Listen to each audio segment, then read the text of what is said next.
Bunları söylemezsem buraya geldim, uçaktan indiğin gibi tak çalıştır işe başladım, hayata adapte oldum, karım geldi, çocuğum geldi, çılgın bir şekilde mutluyuz demek doğru değil. Al havaya bak kardeşim, al. Ağustos 20. Şimdi ben bunu söylemezsem çok fazla sinirlendim. Yeni bir videodan merhaba arkadaşlar. Bugün çok güzeldi. Ben de o yüzden dışarı çıktım. Dışarıda video çekelim yürüyerek diye. Ama biraz kapandı ve yağmur başladı. Bu videonun konusu Almanya'da yaşam ve buraya gelmek, buraya göç etmek, buraya yerleşmek insanlar için buradaki hayata dair bilgiler. Videoya geçmeden önce videoyu beğenip kanalıma abone olursanız çok sevinirim. İyi seyirler. Şimdi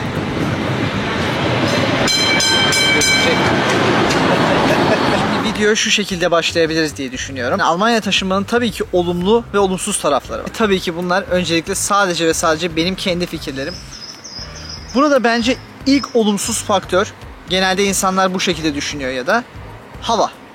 Bugün zaten videonun da başlangıcında gördüğünüz üzere bazen hava 1, 2, 3 ay çok kapalı oluyor. Örneğin yazın ortasında 25 gün kadar yağmur yağıyor. Bizim hayatımızı çok olumsuz etkileyen bir şey. Burada bununla bağlantılı olarak hava soğuk deniliyor ve insanların da soğuk olduğundan bahsediyor. Bu benim burada karşılaşmadığım bir şey örneğin.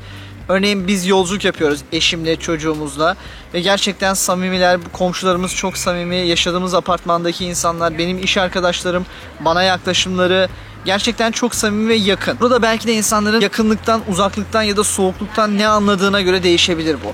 Evet, belli bir bariyerleri var ya da belli bir daireleri var. Onun içerisinde çok fazla yaklaşmıyorsunuz. Zaten siz de yaklaşmak istemiyorsunuz. Onlar da yaklaştırmıyor değil. Siz buradaki hayatı görüp, anlayıp diyorsunuz ki evet burada bu şekilde yaşanıyor demek. Ayrıca burada şöyle bir şey var. Samimi, evet gerçekten ilk etapta da ilk izlenimlerinde de samimiler. Ama şöyle de bir şey var. Burada adapte olmaya, burada entegre olmaya, gönüllü olduğunuzu, istekli olduğunuzu hissettiklerinde çok daha hızlı, çok daha samimi bir şekilde yaklaşıyorlar. Örneğin Almanca konuşmaya çalışıyorsanız, şekilde küçük adaptasyonlar da onları sizleri onlara yaklaştırıyor. Diğer faktör de buraya geldiğiniz andan itibaren, geldiğiniz saniye devlet size güvendiğini gösteriyor. Toplu taşımaya bindiğinizde biletinizi kendiniz almış oluyorsunuz. Sabahları, öğleden sonraları evet belirli kontroller var. Ancak her bir yerde bir kart basmıyorsunuz, bir şey yapmanıza gerek yok. Sizi daha özgür ve daha mutlu yapıyor. Çünkü o baskıyı hissetmemiş oluyorsunuz. O baskıyı hissetmediğinizde de daha verimli ve daha mutlu olmuş oluyorsunuz. Onun dışında burada aile olgusu çok önemli. Örneğin aile olduktan sonra vergi diliminiz değişiyor. Kazancınız daha artıyor çünkü devlet sizden daha az vergi alıyor. Neden? Çünkü ailesiniz, bir aradasınız. Çocuk olduğunuzda çocuk yardımı yapıyor. Bu tarz sosyal haklar açısından gerçekten burası avantajlı. Onun dışında insanlar burada gerçekten çok fazla kendi halindeler. Bu kendi halindelik de size aslında yine boş alanlar yaratıyor. Örneğin kendinizden, yaptığınız hareketlerden utanmıyorsunuz. Örneğin burada şöyle bir şey var. Herkes kendi yemeğini iş yerinde kendisi getirir ya da dışarıda oturduğunuz bir yerde yemek yerler. Birilerinde yaptıkları yemekleri yerler. Dediğim gibi mesela çöplerden şişe toplayanlar var ve bunlar ayıplanan şeyler değil. Bunlar yadırganan şeyler değil. Çünkü zaten insanlar diğer insanlarla çok fazla ilgili, alakalı değil. Şimdi burada tabii ki bir düzen var. Bu düzenin dışına çıkamazsınız. Çıktığınız zaman elenirsiniz. Kuralları esnetmeye çalışamazsınız. Kuralları esnetmeye çalışırsanız çok keskin bir bariyer görürsünüz. Hazırlıksızsanız gerçekten burada işlerinizi yürütmeniz imkansız hale geliyor. Diyelim bir termininiz var ve belediyeye gittiniz. Adres kaydı yapacaksınız. Adres kaydı yaparken bir belgeniz eksik. Şey demezler, sonra getirebilirsin, tamam problem değil. O termininiz yanar ve derler ki hayır şu an işleminizi yapamıyorum, başka zaman gelmeniz lazım. Düzene adapte olmakta zorluk çekeceğinizi düşünüyorsanız bunu gerçekten bir kez daha düşünün. Hayatın içinde de iletişim kurdukları zamanlarda çok netler. Bu netlik bazen şöyle canınızı sıkabiliyor. Sanki size kaba davrandıklarını ya da saygısızlık yaptıklarını düşünüyorsunuz ama istediklerini net bir şekilde ifade ediyorlar sadece. Bence en büyük problem, belki de ilk söylenmesi gerekenlerden biri. Ve geldiniz, uçaktan indiniz ve hiç kimseyi tanımıyorsunuz. Arkadaşınız yok. Hayatın içerisinde bir boşluğa düşeceksiniz. Örneğin İstanbul'da, Ankara'da, İzmir'de yaşadığınız çevrede bu şekilde yaşamıyor olduğunuzu %100 eminim. Ben de öyle yaşamıyordum. Her gün belki dışarıda arkadaşlarınızla görüşüyorsunuz. En azından iletişim kuruyorsunuz, araşıyorsunuz. Bir şekilde temastasınız ama buraya geldiğinizde belki de ilk 6-7 ay çok büyük bir boşluğa düşeceksiniz. Benim eşim kesinlikle bunu yaşıyoruz da halen bile yaşıyoruz. Ben bir senedir buradayım. Eşim 3 aydır burada. Halen bu boşluğa zaman zaman düşüyoruz. Buna da hazırlıklı olun. Acaba dönmeli miyiz? gibi fikirler de gelecektir. Bunlar çok normal. Dediğim gibi ben yaşadım. Sosyal medyada dinlediğim, izlediğim herkes yaşamış. Bu o yüzden çok normal. Bundan en azından endişe etmeyin. Sonucunda belki de ona karar verecek olabilirsiniz ama bu yaşadığınız şey çok normal. Türkiye'den ilk geldiğinizde buraya hayatınızda çok keskin değişiklikler olacağını düşünerek gelmeyin. Dediğim gibi ev tutmaya çalışacaksınız. Eşyalarınız belki olmayacak. Belki eşyalarınızı getiremeyeceksiniz. Buradan yeni eşya almanız lazım. Aileniz geliyor. Çocuğunuz geliyor. Ailenizle çocuğunuz belki aynı anda gelemiyor. Müthiş bir değişiklik var hayatınızda. Ekonomik olarak bunlar sizi gerçekten yıpratıcı şeyler. Buraya geldiniz, gelir gelmez son model bir Mercedes'e binmeyi hayal etmeyin. Gelir gelmez yaşadığınız yerdeki en lüks evde oturmayı beklemeyin. Dilerseniz belki de düşersiniz. Uzun vadede hayat standartınızı yükseltmek için geldiniz. İlk etapta bir sene bence bu. Bu kadar köklü değişiklikler olmayacak hayatınızda. Bence bu da hazırlıklı olunması gereken bir şey. Bununla bağlantılı olarak geldiniz, ev bulmaya çalışıyorsunuz. Büyük şehirlerde ev bulmak gerçekten çok zor. 3-4 ay sadece ev bulmak için geçici evlerde, otellerde kalan insanlar var. Merkezde ev bulmak zor ve bulduğunuzda da çok pahalı. Merkezin dışına gittiğinizde bu sefer de hayatı, şehri, çevreyi bilmediğiniz için da adaptasyonunuz çok zor. Çünkü belki şehre inmek için 40 dakika, 45 dakika mesafe gideceksiniz. Bu sizi belki de daha büyük boşluğa sürükleyecek. Örneğin burada doktor bulmak, doktora kaydolmak, doktordan görüşme günü almak, belediyeden görüşme günü almak inanılmaz zorlu şey. Yani özellikle yaz döneminde şu an biz çocuk doktoru bulduk. Bulduktan sonra doktora kayıt olduktan sonra görüşme gününü 25-26 gün sonraya verdiler.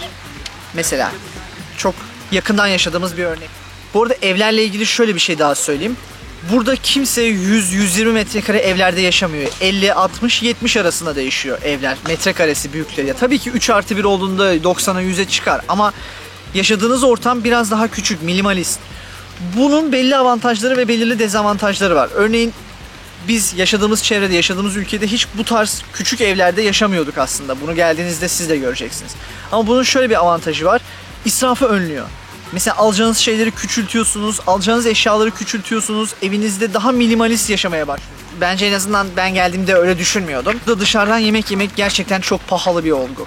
Yani 2 kişi yemek 60 euro falan yapar ve ayda bu 250-300 euroya kadar bulabilir. O yüzden burada insanlar genel olarak çok fazla dışarıda yemek yemiyorlar. Örneğin hafta içlerinde burada gerçekten 6'dan 7'den sonra çok yavaşlıyor. 6-7 geç bile söylüyorum. Bence 3-4 hafta içi. Bence bu komik gelebilecek bir şey ama ben bunu başka arkadaşlarımdan da duyduğum için burada da paylaşmak istedim. Yaşadığımız ortamdaki o kaos, o çalkantı, o haberleri takip etme bazen burada ihtiyaç duyduğunuz bir şey haline gelebiliyor. Bence çok saçma gelebilir biliyorum. Ama gerçekten böyle bir şey var. Bu şu an benim adapte olamadığım bir şey. Yani gerçekten Türkiye'yi çok fazla takip ediyorum, görmek istiyorum. Ama onlar bizim ülkemizi takip ettiğimiz kadar kendi ülkelerini takip etmiyorlar. Beyinlerini bizim kullandığımızdan çok daha farklı şeylerle dolduruyorlar. Bu da bence onlara bir avantaj sağlıyor. Ben halen oraya erişemedim tabii. Çalıp çırpmayacaksınız. Çalışmaya adapteyseniz, çalışmayı seviyorsanız, düzeni seviyorsanız burası gerçekten size uygun bir yer. Yani vicdanlı, adil, dürüst, çalışkan biriyseniz burada harika mutlu olursunuz. Bunda hiç şüphe yok.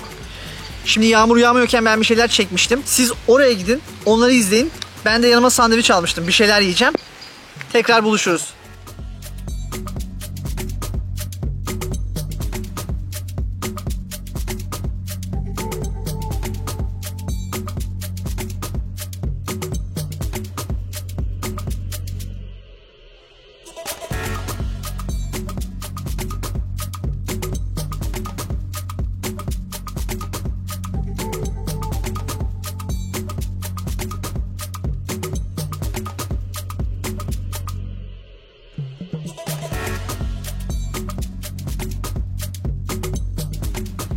Abi o kadar güzelsin ki uzun süre gerçek olup olmadığını anlamak için baktım.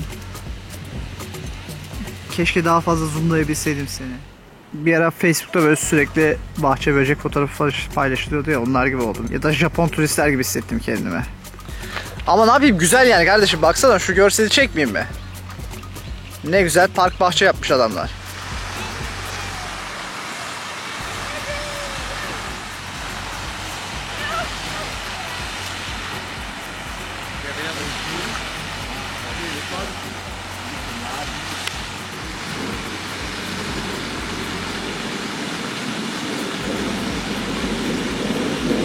Bu arada arkadaşlar buraya gelmeyi planlarken, buraya gelmeye çalışırken, buraya gelmeye çabalarken unutmamanız gereken bir şey var bence. Ben yaklaşık 2,5-3 sene iş aradım ve sonrasında belirli değişkenler oldu, biliyorsunuz, ilk videomdan izlemiştiniz. Sonrasında gelebildim. Ailemi, yani yeni doğmuş çocuğumu 8 ay bekledim buraya getirebilmek için. Yani aslında demeye çalıştığım şey şu: hayatın kendisi çok zor. Hiçbir şey çalışmadan, zorlanmadan başarılmıyor. O yüzden de gerçekten ümitsizliğe de kapılmayın. Aramaya devam edin.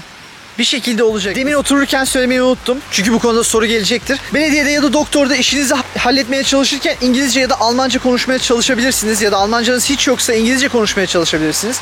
Aslında çoğu biliyor. Fakat konuşmaya meyilli olmadıklarını hissediyor olacaksınız. Mesela bu da bir problem. Bunu da kesinlikle söylemem lazım. Bunu belirtmezsem olmaz. İşte o tarz durumlarda karışık. Ne yapacaksın adama? Ben senin İngilizce bildiğini biliyorum. Konuş hadi, konuşma diyeceksin işte. O yüzden de bu da bir problem. Ne olursa olsun Almanca bilmediğiniz bir şartta biraz daha geriye gidiyorsunuz. Abi bu videoyu niye çektin, niye çekiyorsun, niye paylaştın diyebilirsiniz. Yoksa pişman mısın geldiğine de diyebilirsiniz. Hayır arkadaşlar. Her işin, her durumun, her değişikliğin artısı eksisi var. Sadece bunu size göstermeye çalışıyorum. Ben her zaman söylüyorum, bu kanalı açmamın sebebi de sizleri buraya gelebilmesine yardımcı olmak. Bir şekilde birilerinin hayatına dokunabilmek. Bunları söylemezsem, buraya geldim, uçaktan indiğin gibi tak çalıştır, işe başladım, hayata adapte oldum, karım geldi, çocuğum geldi, çılgın bir şekilde mutluyuz demek doğru değil. Al havaya bak kardeşim. Al. Ağustos 20. Şimdi ben bunu söylemezsem çok fazla sinirlendim. Ya da atıyorum, ben iş arkadaşlarıma adapte olabilmek için güneş daha yokken 5.30'da kalkıyorum demezsem, bunu söylemezsem, o zaman artısını eksisini söylememiş olurum ve sizi yanlış yönlendirmiş olurum. Neyse, sinirlenmeye gerek yok. Dediğim gibi çabalamaya, fırsatları değerlendirmeye, bulmaya, araştırmaya devam edin. Umarım herkese istediği şeyi nasip eder. Bu her zaman söylediğim gibi çocuk olur, evlenmek olur, işini, hayatını, ülkesini değiştirmek olur, bir yerlerden bir yerlere taşınmak olur. Bu videoyu da biraz böyle mistik tamamladık ama videoyu izlediğiniz için teşekkür ederim arkadaşlar. Buraya kadar izlediğiniz için gerçekten teşekkür ederim. Videoyu beğenip kanala abone olursanız çok sevinirim. Bazı içeriklerin gelmesini isterseniz yazarsanız, belirtirseniz gerçekten çok mutlu olurum. Kendinize iyi bakın.